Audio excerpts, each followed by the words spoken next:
Well, thanks for staying with us. And you know, Carrie, we cannot emphasize to everyone enough, in my opinion, that starting this new school year, there are new high school graduation requirements in place as determined by our state legislature, and we're excited about those new graduation requirements. It's a dramatic change to what has been for a long, long time in Texas, and we believe what's now in place is long overdue. So I'm not going to waste time on the intro. I want to jump right into it.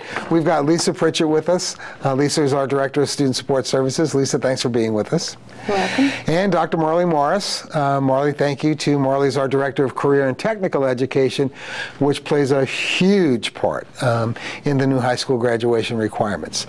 So Lesa, let me start with you. Okay. So there are many features, and we want to really touch them all as it relates to House Bill 5, the new high school graduation requirements. But one of the features is referred to as an endorsement. And I want to, with you guys, if you would help me, let's de-jargonize all of these new requirements. So Lesa, what is an endorsement? How does that fit with the new high school graduation requirements?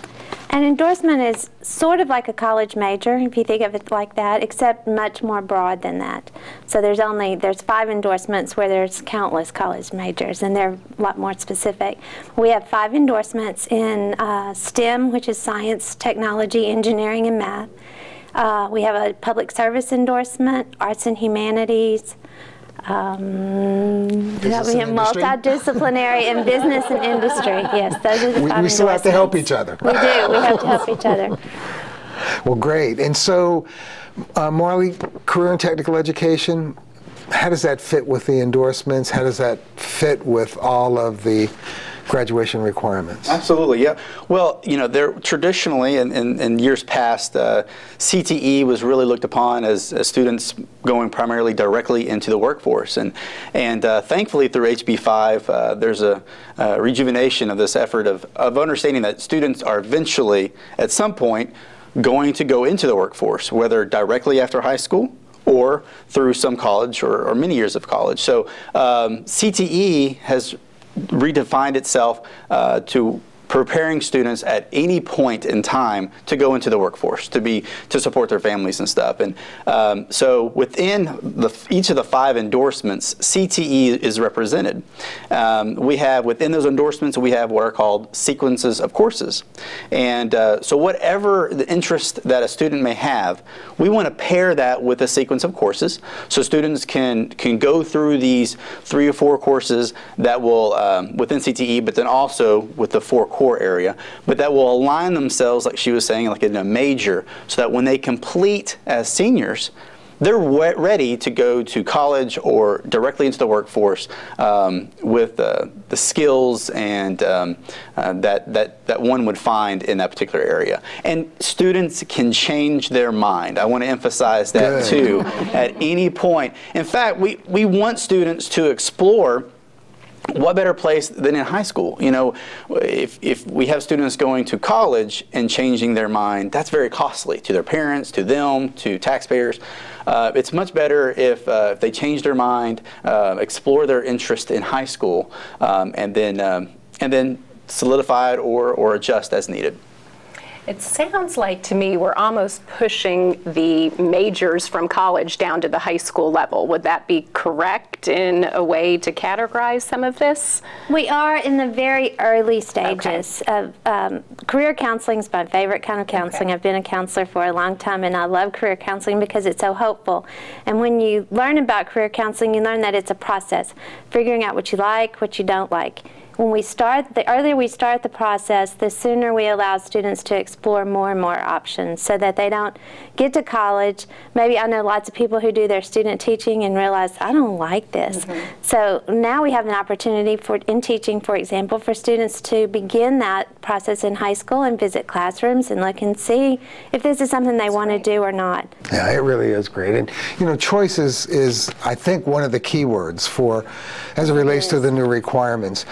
So if you would, Lesa, talk quickly about, again, de-jargonizing. So foundation program, distinguished level of achievement, what are those things? House Bill 5 allows really 3 graduation programs. The foundation program is the minimum program that students can graduate on with 22 credits. We will allow students to do that if it's necessary, but we wouldn't encourage that. We want to encourage students in Humble ISD. Every student will start on the distinguished program, and really all of that is taking Algebra 2 as one of your math credits and making sure that you get at least 1 endorsement. In the past, distinguished level of achievement has been much more difficult to achieve. You had to take 3 years of foreign language and get 4 endorsements. That's our extra measures like an dual credit or advanced placement classes. The new distinguished level of achievement is much easier to attain. One more thing, Marley, if I may quickly. So, and I want to start by making a statement, something that just I think most people are just unaware of. But when you talk about career technical education, you really are talking about a very, very difficult, rigorous level of study. It is not, as you said so well, it's not the path for those who intend to work right out of high school. The reality is that in many of the career tech ed courses, the required reading level is much higher than it is in English 4. That's correct.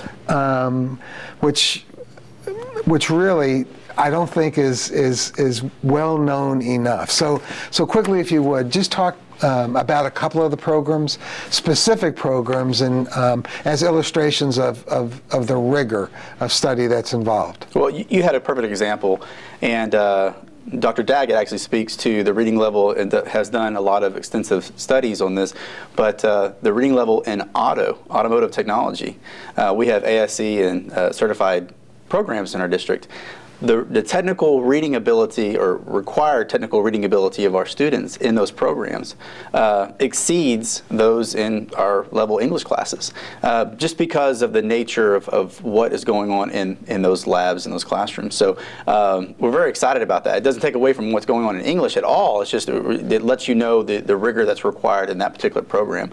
Of course, the STEM, science, technology, engineering, math programs, engineering design, that requires a certain level of knowledge to be able to comprehend that. But then we have an extensive amount of health science and technology classes, and you know, as one might expect, the vocabulary in those areas are also you know, quite demanding at some point. I walked into a class one time and they were studying the pharmaceutical.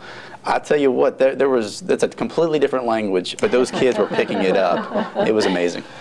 Well, and some of us really appreciate those kids picking that up. Absolutely. Because we need more and more of that. Well, thank you both, Marley and Lisa. Thank you for being our resident experts in our brand new graduation requirements. We're really excited about that. I think it's going to be a busy school year for these two implementing this new program. We know that, but it's exciting changes, and we look forward to seeing them as they're rolled out. So thank you both for your hard work. Yeah, so much more meaningful and relevant for kids.